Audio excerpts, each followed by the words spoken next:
הביטו מסביב. תראו את כל היופי שיש בעולם.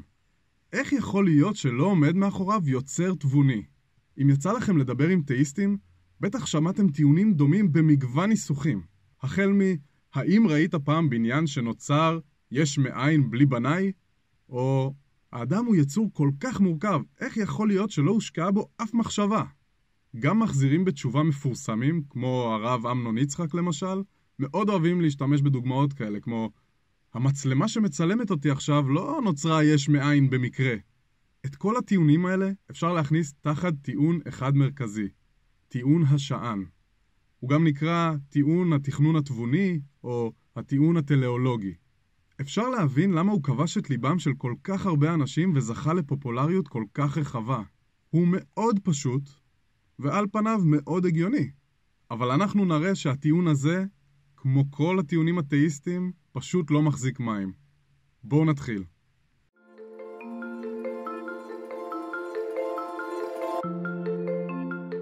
טיעון השען של ויליאם פיילי הוא בעצם אנלוגיה. נניח שאתה הולך בשדה ופתאום אתה מוצא שעון. האם היית מניח שהשעון הזה נוצר לגמרי במקרה? התשובה היא כמובן שלא. היית יודע שמישהו הרכיב אותו, מישהו יצר אותו, כי הוא מאוד מסודר ומורכב.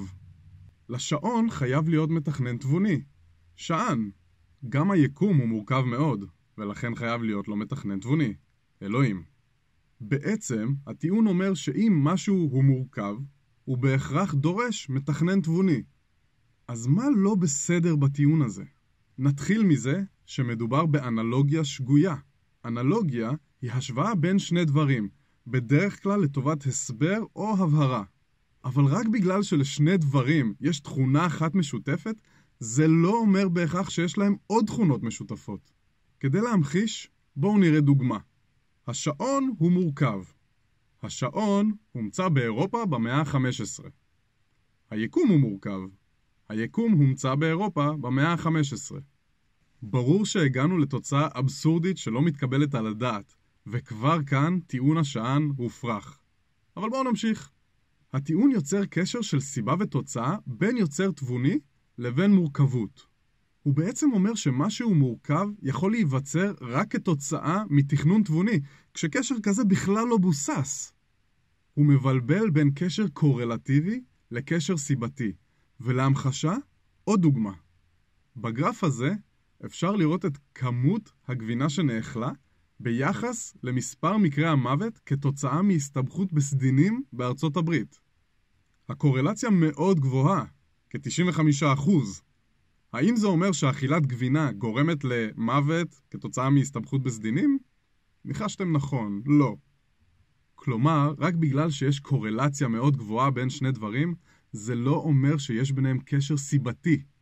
הסיבה האמיתית שאנחנו מזהים ששעון יוצר על ידי שען, היא שאנחנו כבר יודעים את זה. יש לנו אין ספור דוגמאות של שעונים שנוצרו על ידי שען, ואפס דוגמאות של שעונים שנוצרו יש מאין.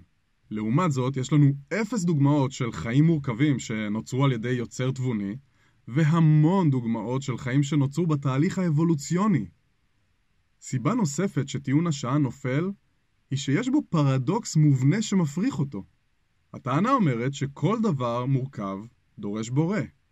אבל האם זה לא אומר שגם אותו בורא הוא מורכב? כאן עולה השאלה. אם כל דבר מורכב דורש בורא, מי ברא את הבורא? מהר מאוד אנחנו מבינים שאנחנו בבעיה אינסופית של מי ברא את הבורא, של הבורא, של הבורא, של הבורא. טוב, הבנתם את הרעיון. הפתרון של המאמינים הוא לתת בלי שום הסבר מעמד מיוחד לאלוהים. הוא לא דורש בורא. כמובן שאין שום הצדקה לעשות את זה, ומדובר בשגיאה לוגית, אבל זאת הדרך היחידה שבה הם מצליחים לפתור את הפרדוקס הזה עבור עצמם. למרות שכל אחד מהטיעונים שהעלינו עד עכשיו מפריך בנפרד את טיעון השען, אנחנו נוסיף בקצרה עוד כמה טיעונים, רק כדי ככה לזרות מלח על הפצעים. הטיעון לא בהכרח מצביע על יוצר אחד, אלא על יוצרים רבים. אם היינו מוצאים ארון ליד השעון, האם היינו מניחים ששען יצר אותו? ברור שלא. היינו מניחים שנגר יצר אותו. מכאן, לפי האנלוגיה, לכוכב יש יוצר כוכבים, לחיים יש יוצר חיים, וכו' וכו' וכו'. כמובן שיכול להיות שיוצר אחד יוצר יותר מדבר אחד, אבל עד שלא יוכח שזה המקרה, זאת רק השערה. עוד דבר, טיעון השען לא תומך בדת. גם אם נקבל את טיעון השען, וכבר הראינו שאנחנו ממש לא, הוא לא מראה שאף אל או דת ספציפיים הם נכונים. כלומר, הדבר היחיד שאפשר להבין ממנו זה שיש מתכנן ליקום, וזהו.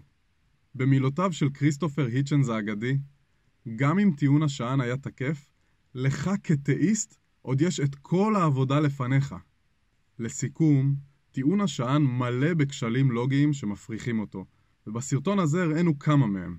הוא מהווה אנלוגיה שגויה, הוא יוצר קשר של סיבה ותוצאה כשאין הצדקה לעשות את זה, יש בו פרדוקס מובנה שנפתר רק באמצעות שגיאה לוגית, הוא לא בהכרח מצביע על יוצר אחד, אלא על יוצרים רבים, לבסוף הטיעון לא תומך בדת. אז בפעם הבאה שאתם שומעים גרסה של טיעון השען, פשוט תבחרו את ההפרחה האהובה לכם וצאו לדרך. נשאיר אתכם עם המסר הזה. PewDiePie הוא ערוץ יוטיוב. PewDiePie הוא הערוץ הפופולרי בעולם נכון להיום. האתאיסט המצוי הוא ערוץ יוטיוב. האתאיסט המצוי הוא הערוץ הפופולרי ביותר בעולם נכון להיום. זה הגיוני, נכון? אהבתם את הסרטון? התחברתם? תנו לו לייק, יירשמו לערוץ שלנו ועקבו אחרינו ברשתות החברתיות. ואם יש לכם נושאים שאתם רוצים שנדבר עליהם, תרגישו חופשיים לכתוב אותם בתגובות.